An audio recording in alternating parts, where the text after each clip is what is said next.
the main pillars of the whole sort of healthcare, the complex manufacturing facilities which are there in Hyderabad. I'm not going to elaborate that because today's topic is something different, which will deal on the manufacturing side sometime later. And as we very much know in the NIPER itself, that research angle, research and development, that is another major area. And now one thing surprises you, many of you may be knowing, but not too much. Are you aware the Hyderabad is hub for very high-end cross value chain global capability centers, that's called GCCs?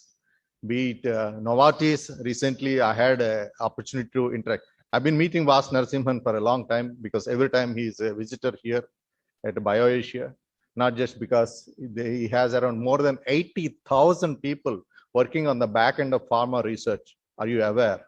80,000 numbers in Hyderabad under Novartis. So Novartis, Bayer, Medtronic, Schrödinger, BMS, Sanofi, all these, the global capability centers are stationed here. What they do? They drive and support the key R&D, the analytics and engineering globally to all the pharmaceutical and healthcare companies. So this is the greatest advantage we have. So we talked about the pharmaceutical complex manufacturing. We talked about R&D and innovations. We talked about GCCs. Now coming to the today's topic, convergence of the healthcare and technology. That's the need of the hour. All these days, the healthcare is isolated, technology is isolated. Technology, we see that it's a separate. Information technology is something different, and the biology, chemistry is something different. No longer it is the case. Tomorrow, technology has the ability to change the way we see the life sciences evolving into the future, and the way diseases are diagnosed in the future, and how the healthcare is delivered. That's the key always, the synergy. We talk about the biology meets the technology. We talk about the life sciences meet data sciences, which we are talking about in the today's seminar. The points of intersection, please note a point, my dear friends, especially the students. The point of intersection of information technology and the biotechnology, and that is what makes the future.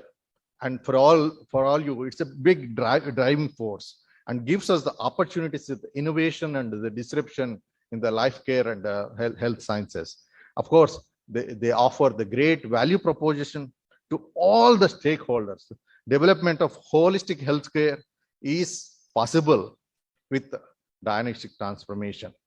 Of course, I would like to give the quote of Nelson Mandela here. No matter wherever you are in the life, but you have a lot more journey ahead, and you need to dream big, like our former most idol, the President of India, Dr. APJ Abdul Kalam, said, always dream big. Ultimately, to give you the life-saving, cost-effective therapies and the devices, which is the need of the hour. Well, my dear friends, when you're talking about, I'm a futuristic guy. Be it it's my thoughts, or be it I learned from people like you, I always derive today's healthcare systems are always under enormous pressure.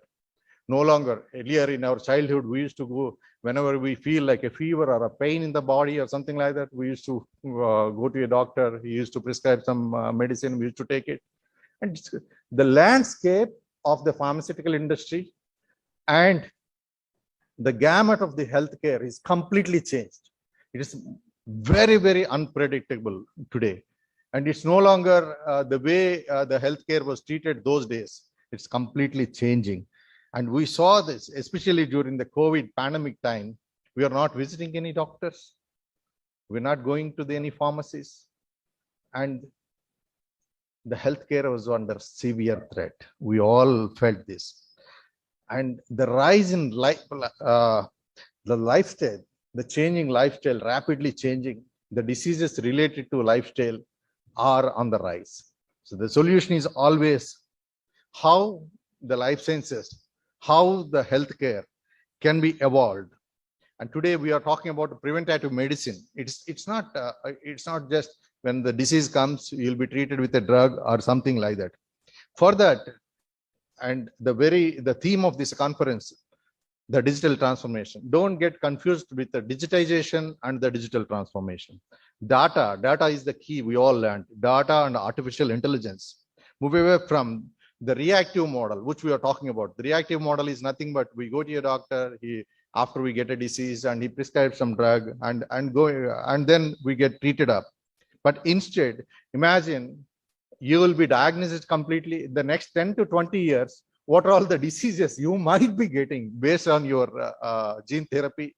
And we are talking about it. And you must have heard the Reliance is already a front away.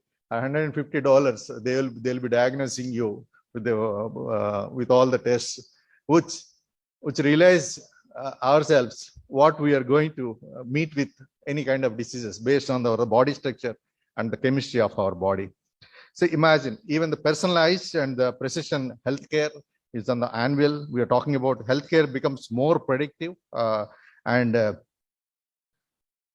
largely enabled by AI and data. We are talking about artificial intelligence intrusion into the healthcare, how it is effectively is helping us, how the data is analyzed so that the more and more personalized healthcare can be provided based on this digitized healthcare tools.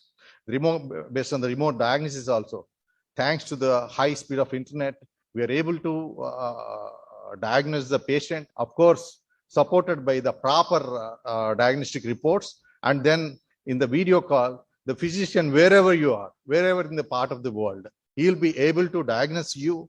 You'll be able to sense what exactly the problem, and then prescribe the drugs. And looking and staying at doors, you'll order that medicines or e-pharmacy or whatsoever. If something is required in additional, you'll then go to the clinics. That is how the healthcare is divided. And this is something in the new, especially for the students. I wanted to give you 2-3 more points. The body and biohacking. Have you ever heard about the biohacking? We all heard in the digitization hacking. You hack your computer, hack your mobile phone, hack your data, and corrupt your data, and they will be using for somewhere. The biohacking is going to be the key. This is a future prediction. Definitely, it's going to happen. And gene editing, genomics. This is going to be the key. Advances in the prosthetics. You must be knowing the prosthetics is when you lose a limb.